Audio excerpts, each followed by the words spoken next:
The drama surrounding Bria Hartley and Sophie Cunningham has ignited one of the most heated debates the WNBA has seen this season.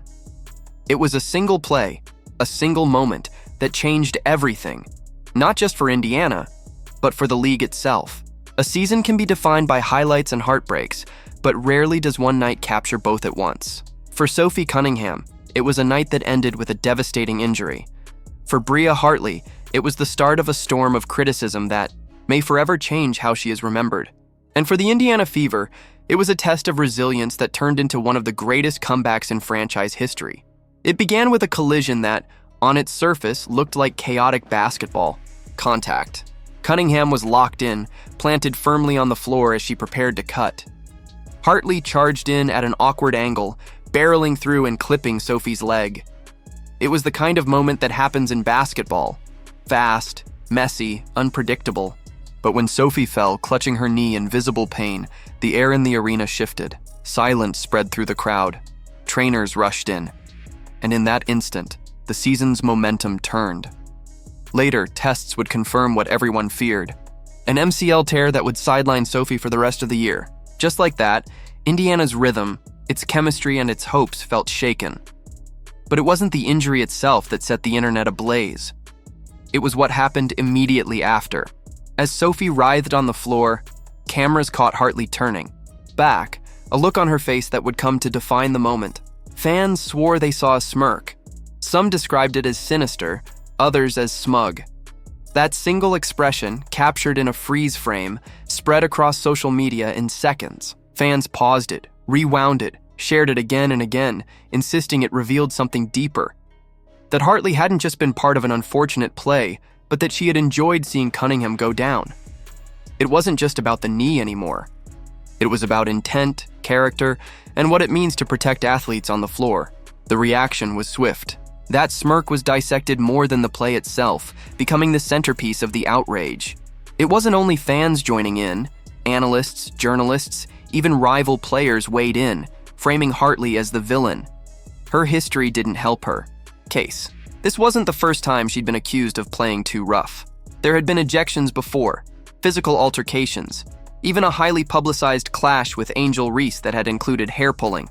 These weren't forgotten moments. They resurfaced in the debate, fueling the narrative that Hartley was no stranger to dirty play. To her critics, the grin wasn't out of character. It was proof of a pattern. As if that weren't enough, Hartley's own social media activity made things worse.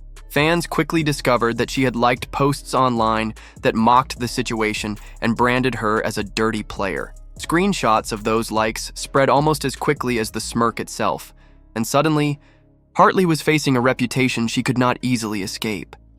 The internet dubbed her the dirtiest player in the WNBA, and commentators insisted she should be suspended or even banned outright.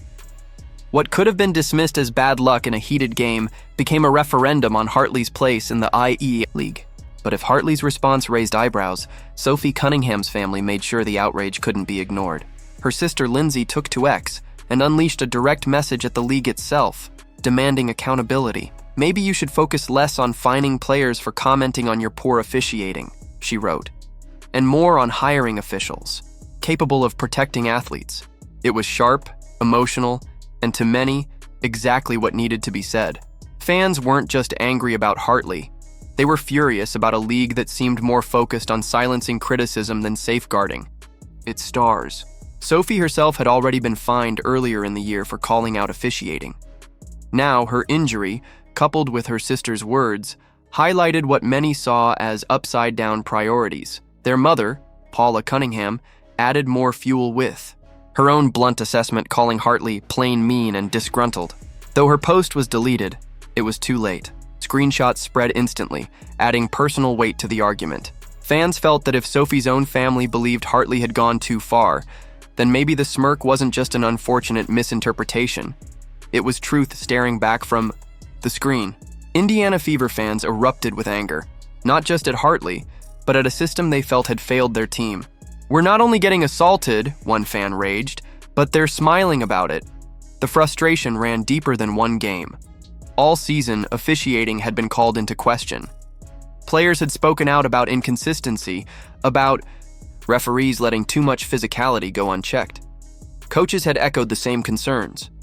The Cunningham injury wasn't an isolated incident. It was the breaking point. The outrage spilled beyond fans and family. Media outlets picked it up, turning the incident into a national talking point. Was Hartley truly a dirty player?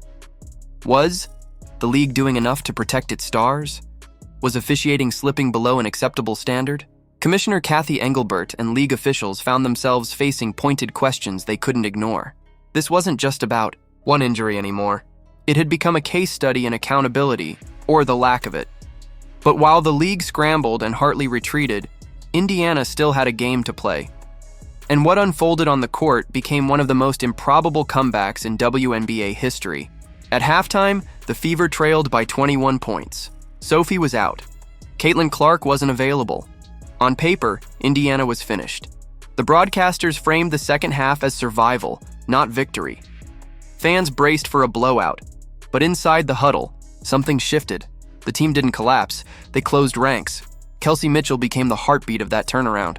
She exploded after the break, pouring in 34 points in the second half alone, finishing with a career-high 38. Every shot she sank chipped away at the deficit, igniting belief. She wasn't just scoring, she was carrying Indiana on her back, reminding the league that the Fever wouldn't fold just because the odds were stacked against them. Odyssey Sims steadied the ship. Her control of the pace, her calm, intense moments, gave Indiana balance when emotions could have boiled over. Aaliyah Boston dominated the paint, pulling down rebounds, blocking shots, and securing the interior presence the Fever desperately needed. Slowly, possession by possession, Indiana clawed its way back. The crowd fed off every bucket, every defensive stop, until momentum itself seemed to tilt. By the fourth quarter, the team that had been counted out was charging toward history. And when the buzzer sounded on a 99-93 win, the Fever had pulled off the largest comeback the franchise had ever seen. It was resilience made real, an exclamation point in the face of adversity. But even as Indiana celebrated, Hartley's world was crumbling. Not long after the game, fans noticed her social media accounts had either been locked or deleted. To many, it looked like an admission of guilt, a retreat from the firestorm she had sparked. Rumors swirled of a looming investigation, whispers of suspension, and speculation that she might walk away altogether.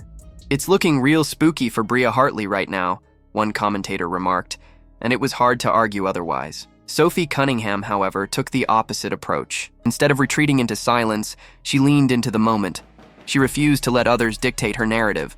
Just days after the injury, she posted a short but defiant message: "F around and find out." It wasn't about Hartley.